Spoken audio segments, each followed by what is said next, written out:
What's up, everybody? My name is Tom Butwin, and today I'm going to take you through 4 very affordable pedals that will get you pretty close to John Mayer's tones for under $200. These 4 pedals are from a company called Sonic Cake. Now, they are not a household name in the world of guitar pedals. However, they do make some pretty faithful and pretty interesting recreations of classic pedals that we all know and we all love. And they do it in a way that's very affordable and honestly, I think a pretty good option for many of us who are gigging musicians or for a hobbyist, or if you're just curious and you say, you know what, I really want to try to get kind of close to what I hear John Mayer doing live in concert. This is a way to do it without breaking the bank. If you like any of these pedals that I'm playing through in this video, I'm going to put some affiliate links in the description below. If you want to support the channel, please buy a pedal through that link. It just gives me a small commission and continues to allow me to make content like this for you. I would sincerely appreciate that if you did it. If not, just enjoy the video. And we're going to go through every one of these pedals. I'm going to talk a little bit about what it does and why it's on the board, and we're going to have some fun. So before we get into the pedal demo, I just want to let you know I'm using a 65 Deluxe Reverb reissue by Fender, and this is a Paul Reed Smith Silver Sky. However, you don't need these 2 things. They're a big part of the equation, but any Strat style guitar with single coil pickups and any clean amplifier with a decent spring reverb is going to get you pretty close to what I'm doing here. If you're just going to pick one of the 4 pedals I'm going to show you today, I think it should be the Blue Screamer. Now, this is their version of a tube screamer. Obviously, we all know about the tube screamer. It is a classic sound. It is almost an essential on any pedal board if you're doing classic rock, if you're doing Jimi Hendrix, Stevie Ray Vaughan, that kind of thing. Some people love them, some people hate them. I'm kind of somewhere in the middle, but this is actually a pretty faithful recreation of that sound. It embodies all the things I love about the tube screamer, and it embodies all the things I don't love about the tube screamer. So that being said, I think they actually did a pretty good job of recreating it. You know, if you're looking for kind of that belief sort of tone, you know, that kind of thing.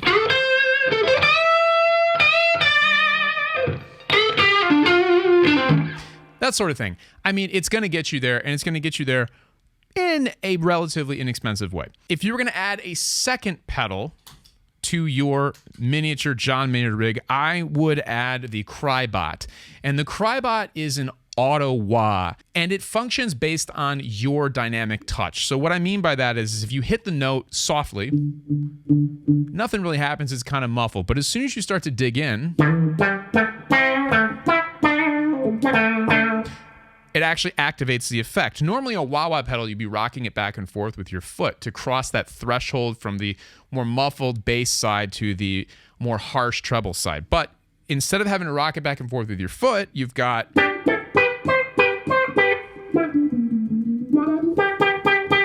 a dynamic touch thing that's happening. And it's actually kind of challenging to get this right.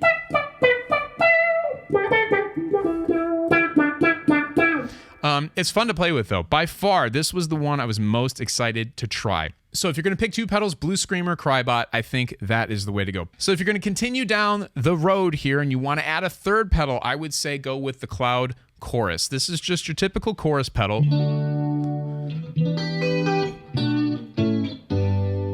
Adds a really nice swimming kind of swirly effect to it. The one thing I will say about chorus, and this goes for any chorus pedal, I don't care which one it is, less tends to be more.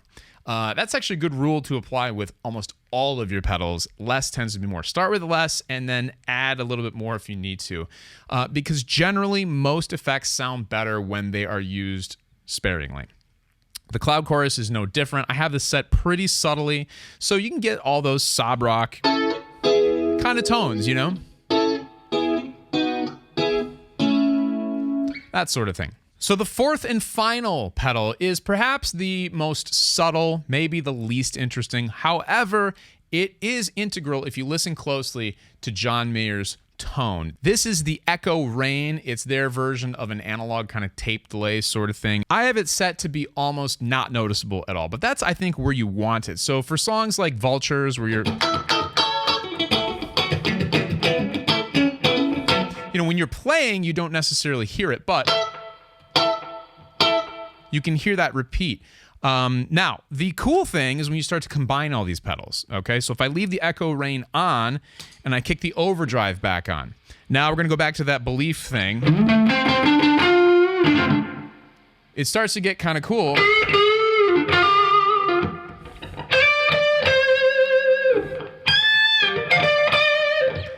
If I turn it off, you can hear. Still a cool sound, but with it on, it adds some dimension to the sound, which, Mayer does quite a bit with his live rig. Now, if you want to get really crazy and you want to throw on some chorus with the Echo Rain and the Blues Screamer, you've got something.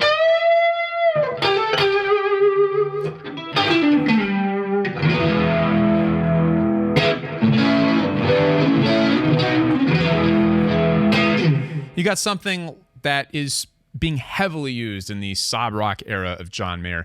It's also kind of an interesting Clapton-style tone if you're looking for that 80s, 90s Clapton thing. So that's the cool thing about these, is that not only can you get John Mayer-style tones, but obviously, you can do whatever you want with these pedals. Experiment. Put them in different orders. Check out the different settings. Go full bore on every knob. See what it sounds like. Probably not great, but you never know. That is the fun of it. This is just a suggestion as to how I would use them to get to that John Mayer-ish tone. Now, I do have a couple critiques for these pedals and things that, might not be the best about them. One, I can't speak to their durability if you're going to take them out on the road. Now, most of us are not touring.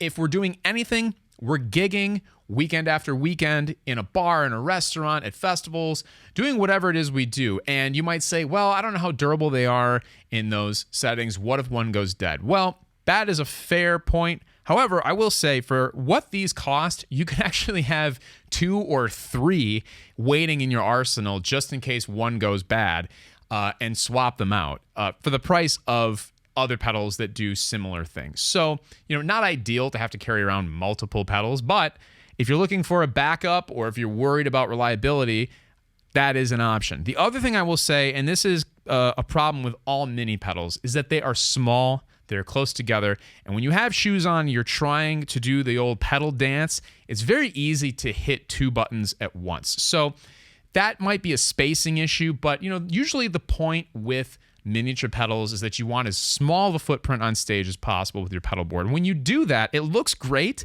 and it takes up a lot less room. However, it becomes very difficult in some scenarios to actually hit each button when you want to hit it. So the third, it's not really a complaint, but it's just something you should be aware of, is that these pedals are so small that you cannot fit a 9-volt battery inside of them. And what that means is that you're going to need an external power supply to use these. Now, if you only have one pedal, obviously, it's easy, just plug it into the wall. But if you have 4 or more, if you're incorporating these into your existing pedal board, you're going to need some way to power them.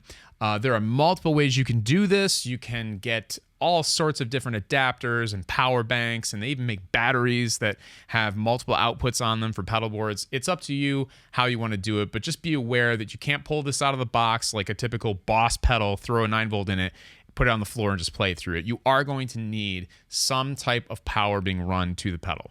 So if you want to go above the $200 threshold, there's a few things I would suggest adding to get you even closer to a usable gigging pedal board and even closer to the John Mayer style tone that we're going for. The first thing I would add, and this is just totally practical, is a mini tuner. We all need a tuner on the pedal board.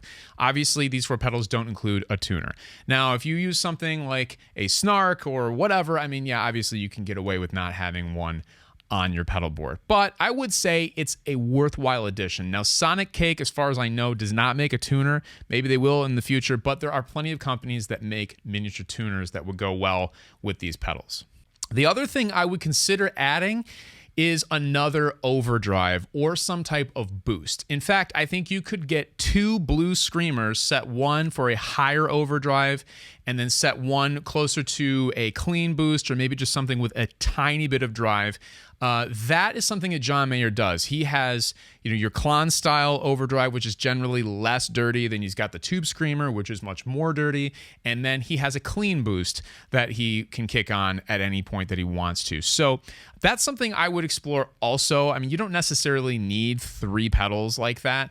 You could definitely benefit from having 2 overdrive pedals for 2 overdrive situations, though. I think that is a very usable and very practical thing to add to any pedal board.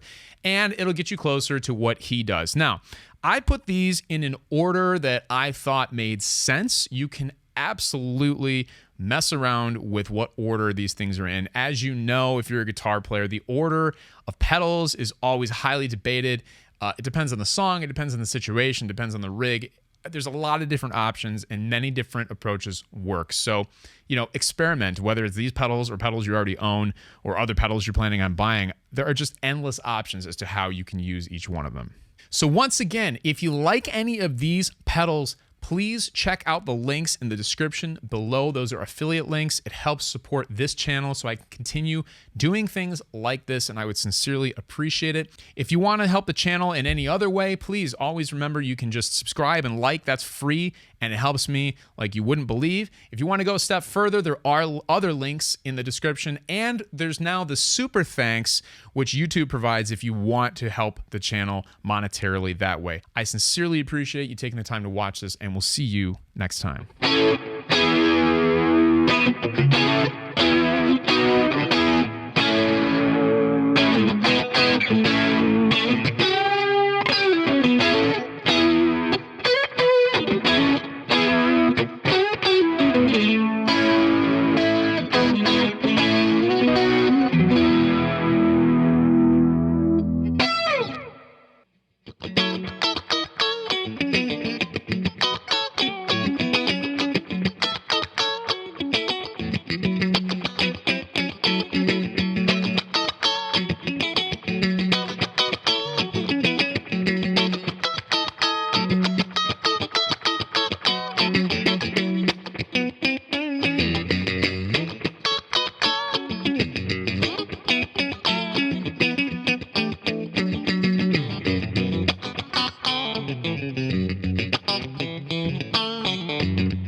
Bye.